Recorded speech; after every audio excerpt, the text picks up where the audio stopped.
গত 5 বছর ধরে কলেজে পড়াশোনার কারণে ডিফারেন্ট হোস্টেলে আর পিজিতে ঘুরেছি, আর ফেস করেছে একটাই সত্যির সাথে, সেটা হলো হোস্টেল ফুড মানেই test of survival. So second ইয়ারে পড়াকালীন ঠিক করলাম যে আর না, এবার কিছু একটা তো করতেই হবে। মজার ব্যাপারটা এই যে এই রান্না করতে করতেই হয়ে উঠলাম নিজেরই ফ্রেন্ড সার্কেলের আনফিশিয়ালছি। So welcome to my hostel life cooking series, যেখানে আমি তোমাদের দেখাবো আমার ভার্সনে রান্না করা কিছু কুইক অ্যান্ড টেস্টি ডিশ।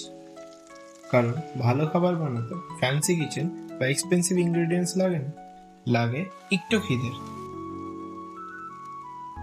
এই ধরনের ভিডিও ভালো লাগলে অবশ্যই ফলো করো, আর কমেন্ট করে জানিও নেক্সট কোন ডিশ বানাবো তোমাদের জন্য। দেখা হচ্ছে পরের এপিসোডে, ততক্ষণের জন্য আদিওস।